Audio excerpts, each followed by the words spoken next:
मैं सिर्फ संतों और भक्तों को देखना चाहता हूं और दुनिया का कुछ भी देखने की इच्छा सब खत्म हो गई। क्योंकि याद रखना, दुनिया में ज्यादा इधर उधर चंचलता करो तो खुद को देखना भूल जाता है आदमी। इसलिए राजकुमार जंगल घूमने गया, अकेले निकल गया, रास्ता भटक गया। भगवान राम बहुत बुद्धिमान थे।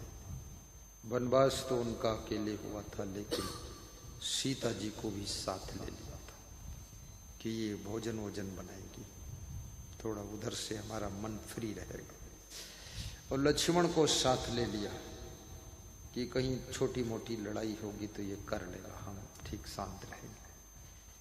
भगवान सिखाते हैं अकेले मत जाना। सत्संग में जाओ तो अपनी सीता जी को भी ले जाओ, अपने पुत्र वधू और पुत्र को भी ले जाओ।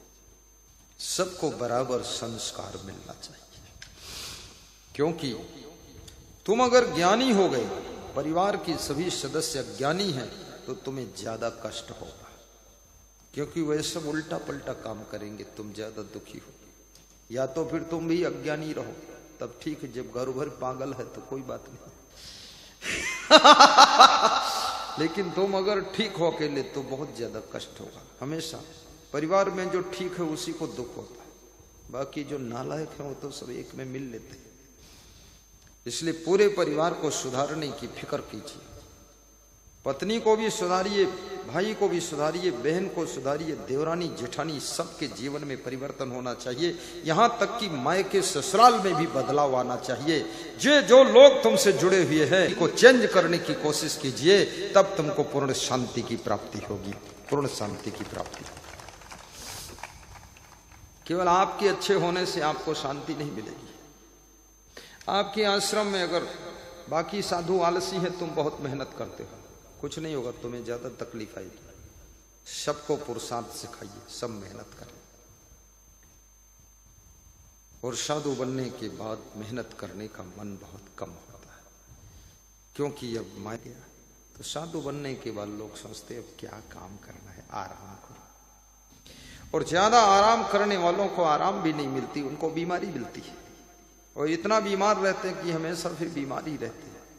काम करने वाले ही स्वस्थ रहते हैं, क्योंकि काम करने से पसीना निकलता है, पसीना से बीमारी निकलती है, और बीमारी निकल गई तो स्वास्थ्य बच जाता है। और अच्छा स्वास्थ्य 1000 सुख के बराबर होता है। इसलिए मेहनत तो सबको करना चाहिए। आश्रमों में भी मेहनत करिए, ड्यूटी का बंटवारा कर लीजिए, इधर उधर बैठे मत रहिए। हमारे यहाँ सबकी ड्यूटी बटी रहती है, और ड्यूटी हमारे संत लोग भी बांटते हैं। अभी तक तो मैं बांटता था, लेकिन अब 2-4 साल से ये लोग बांटने लगे। और सबकी ड्यूटी लगी रहती है, किसको कहाँ बैठना है। देखो उधर ड्यूटी लगी, यहाँ तुमको इधर बैठना है। ये सब लिखित ड्यूटी, 120 ड्यूटी है, सब लिखी छपी है। उसमें लिखा जाता है इसका नाम इसमें है, उसका ड्यूटी वहाँ बैठा है कि इधर कोई दान दे तुम लेना, उधर दान दे तुम लेना। और 2-3 की ड्यूटी राउंड करो, सब्सक्राइब करो, और साथ में कोई कुर्सी उर्सी कम पड़े तो फिर सेट करो। और पीछे भी ड्यूटी लगी है, अगर कोई सांहड़ा देव आए तो रोको उधर, नहीं पर्दा फाड़ के। हाँ, और पुलिस वालों की भी ड्यूटी है कि तुम भी कंट्रोल करो।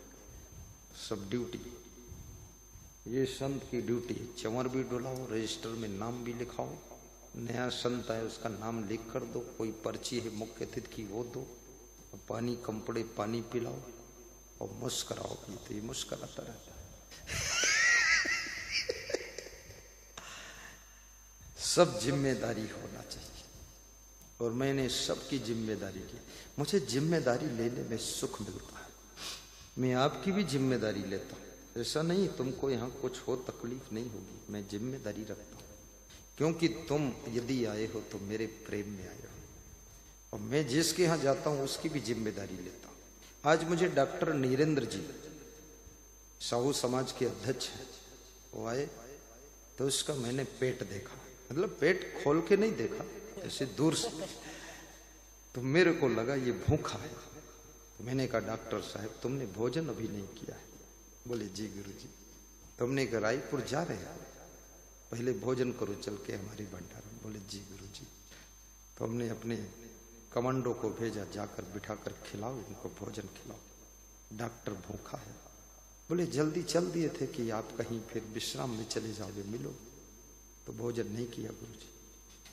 मैं बहुत बार तुम्हारे चेहरे से जान जाता हूं कि तुम प्यासे हो कि भूखे हो, तुम्हें नींद आ रही है या तुम थक गए हो, तो मैं तुरंत आराम भी करा देता हूं। दूसरे के चेहरे को भी पढ़ना सीखो, मन को पढ़ना सीखो, उसकी चाल को भी पढ़ना सीखो, भावों को पढ़ना सीखो, शब्दों की आवाज से भी उसको रीडिंग करना सीखो। याद रखना, दूसरों को पढ़ना आ गया तो जिंदगी में आगे बढ़ना आ गया, आगे बढ़ना आ गया। जो दूसरों को पढ़ नहीं पाता वो कभी आगे बढ़ नहीं पाता है। इसलिए रमेश आंवरी वाले समझना, पढ़ना है, गुरु को भी पढ़ा करो।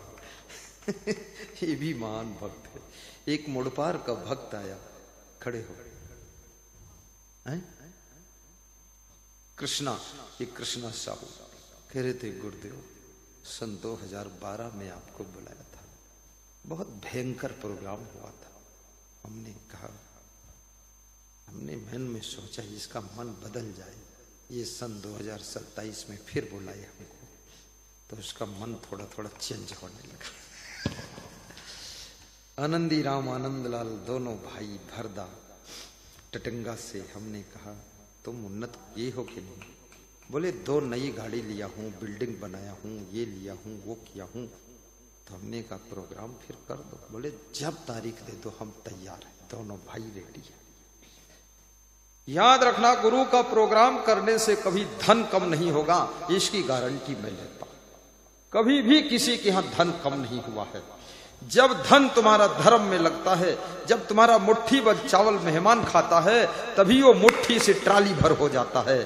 और जब कोई नहीं खाने को पाता, चिड़ियां एक दाना नहीं पाती है, तो तुम्हारी उन्नति भी घटने लग जाती है। इसलिए तुम्हारी कमाई में सबका हिस्सा है, थोड़ा चिड़ियों का भी हिस्सा है, थोड़ा कुत्तों का भी हिस्सा है, जूठन खा ले वो भी, थोड़ा गाय का भी हिस्सा है, थोड़ा बूढ़ों का हिस्सा है, थोड़ा मेरा भी हिस्सा है, गुरु भी एक रोटी खा सकता है, और थोड़ा इन भक्तों का भी हिस्सा है।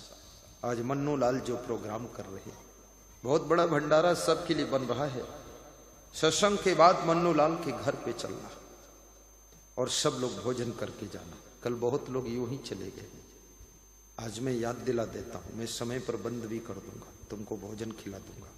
अब बंद तो इसलिए करूंगा, हमको भी जाना है। पलारी मन्नू लाल का घर भी बहुत बड़ा है, इतना महान भक्ति मन्नू लाल। और उसकी धर्म पत्नी, क्या नाम है पत्नी का? धर्म पत्नी को खड़ा करो ना।